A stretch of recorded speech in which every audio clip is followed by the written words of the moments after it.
Hello, hello! Welcome back to Brenda's Books. Thank you so much for coming back to listen to more of Queen Andraya. Today we are on Chapter 31. Here we go. Chapter 31. Posing as Commoners. Andraya had never felt so uncomfortable as she did right then when she slipped on an old gray hemp dress and flat leather shoes from Bopsy's closet.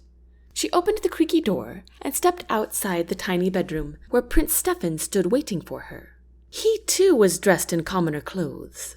His brown shirt fit him fairly well around his broad shoulders, but it was far too big around the middle. So he did his best to accommodate that by tucking his shirt into some tan breeches that were only staying on because of the splintering rope belt around his waist. But the bright smile on his handsome face made up for everything. "Leave it to you to make the coarsest dress look well. How is it that Bopsy had a dress long enough for you?"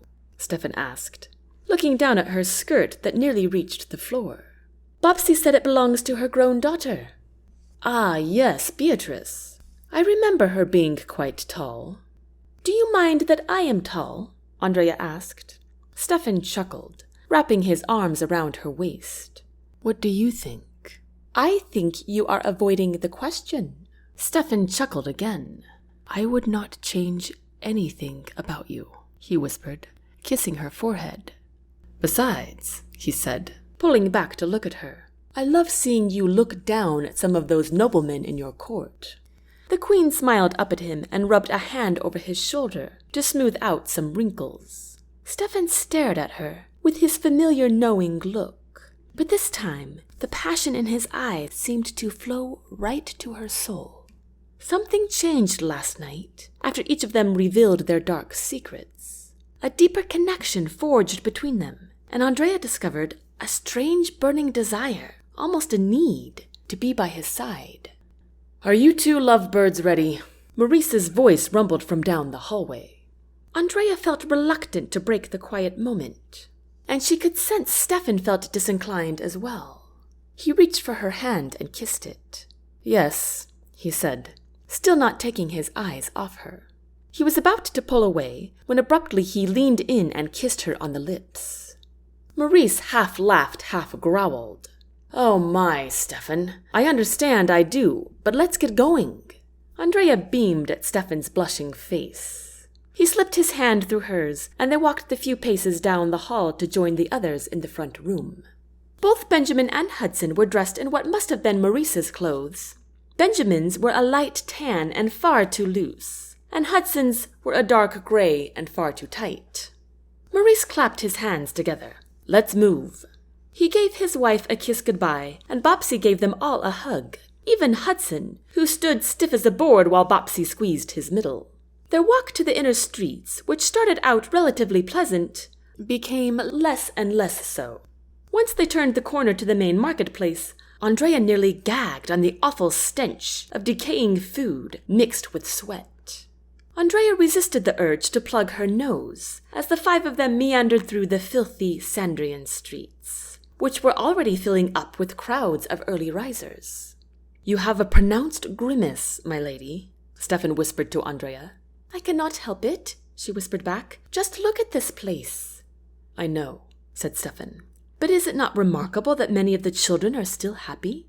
The queen peered more closely as multiple children scampered around barefoot, dressed in thin, torn, soiled clothes. The girls' hair hung long and ragged. The boys' pants were 3 inches too short. Yet they were still laughing and playing.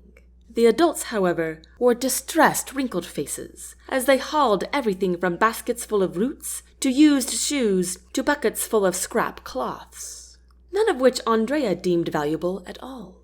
Suddenly, a large brown rat scurried along Andraya's toes. She squealed in disgust. Steffan patted her hand, then stopped with Maurice to talk to a man selling rotten fish. Andraya held her breath as the smell overpowered her senses. She turned away to hide her face. "I will never complain again about being a servant in your kingdom, my queen," said Benjamin. "I now realize how fortunate I am." "You and me both," said Andraya, still holding her breath. Standing next to her, Andraya felt Hudson stiffen. She glanced in the direction of his line of sight, then stiffened herself. A lean, oily man with slimy teeth grinned in her direction. She shuddered with revulsion. Hudson pounded a fist into his palm and twisted it, his expression hard. The oily man shrunk back and turned away. Andraya sighed in relief. Maurice and Steffan finished speaking with the fishmonger. "Come with me," said Maurice. The group followed Maurice's large figure through the marketplace and around the corner into an alley, even more appalling to the eye and nose. Benjamin gagged, but tried to turn it into a polite clearing of his throat. Then Andraya's heart sank. The children looked just as poor here, but these children lacked the sparkle she had seen at the marketplace. Most of them just sat on the ground, motionless. The young ones moaned into their mother's skirts. The older ones leaned against the fragmented stone walls, with eyes full of unfathomable sadness. The women, hanging up clothes on a line, held expressions of utter emptiness. Coughing and crying echoed everywhere. The prince took the queen's hand and looked at her until she returned his gaze. "What has happened to them?" she whispered. "Horrible things," he whispered back. "I wish I had my purse with me. I could at least go buy them some food or clothes or anything." Steffan shook his head. "Thieves smell gold from a mile away, and that would put you in danger." The group walked up and down stone alley after stone alley, and past homes that looked like mere holes in the wall. They stopped and asked every person they could about Caleen. Most seemed to understand their Chaldean, but none were helpful in their responses, and some did not respond at all. Finally, they reached the end of the despondent back streets and came to a dry yellow field, which, to Andraya's surprise, brushed the top of a lofty hill that led down to the gold mines. Even from this distance, the queen could see that they were swarming with activity. Dozens of people were coming out of the mines carrying bags over their shoulders and putting them in wheelbarrows or on mules. The group stood with the queen and watched in silence. "Those poor people," Maurice whispered in a hoarse voice. "I heard they are required to carry 100 pounds to the South Port 10 times a day, and there are not that many mules to help." The queen looked to Steffan, whose face had drained from all color. He studied the scene with ghostly horror. It was as if his joyful soul had been momentarily sucked out of him. "Steffan," Andraya whispered. The prince did not respond. She wrapped an arm around him and rubbed his chest, but he still did not budge. "Steffan, are you all right?" "What is wrong with Benjamin?" he asked, peering down at the mines with a blank stare. "What?" Andraya questioned. "Benjamin is crying." Andraya turned around to see that Steffan was right. Benjamin sat on the ground with his head hanging between his knees, weeping quietly. Andraya walked over and crouched next to him. "Benjamin, what is the matter?" "It is all my fault," he sniffed. "What is?" "Caleen getting kidnapped," he whimpered. "She asked me to come with her to wash the sheets, but I went to help cook instead. I could have protected her, but now she is a slave in this horrible kingdom." Benjamin ran the back of his wrist across his dripping nose. Andraya placed a hand on his shoulder. She knew his imagination was running wild, and she refused to let hers do the same. "Benjamin, none of this is your fault. You know that." He glanced up at her with tear-stained cheeks and watery eyes. "What if we never find her?" he choked. "We will." A fresh wave of conviction rushed through her core. "I am not going to give up. Are you?" Benjamin shook his head and wiped his nose again. "I should have told Caleen how I felt about her when I had the chance." "You will get the chance, Benjamin," Andraya said with confidence. Benjamin took a deep breath to calm himself. "I just want her safe, even if she will not have me." The queen caught Benjamin's eye before she spoke. "I think the likelihood of her wanting the man who crossed the ocean to rescue her is quite high." A flicker of hope flashed across Benjamin's face. He stood in place and wiped his eyes. "What excuse can we come up with to go search the gold mines?" "Wait," Steffan said, holding up his hand and turning around. "Not yet." "Why not?" Andraya and Benjamin said in unison.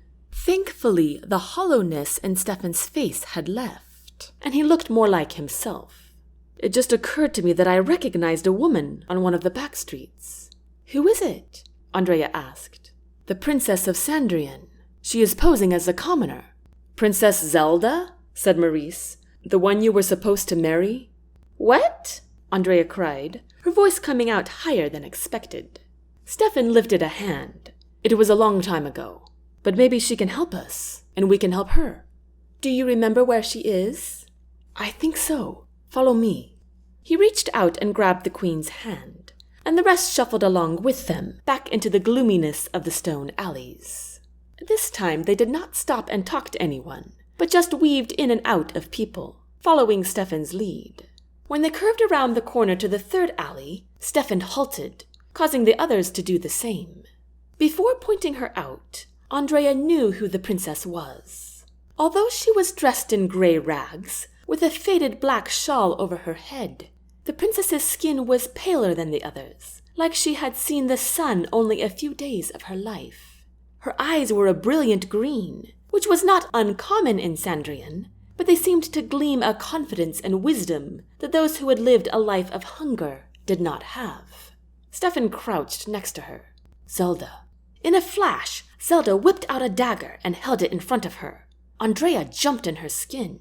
A few surrounding people stepped back, but it did not seem to faze them, almost like this was normal behavior. Somehow, Steffan did not even flinch. He lowered his voice and said, Zelda, are you all right? Zelda's eyes bulged. Then her brow furrowed, as if she were concentrating. Prince Steffan, long time no see. And that concludes Chapter 31. I hope you're enjoying Queen Andraya, and I hope you come back next Thursday for more. Until next time, take care.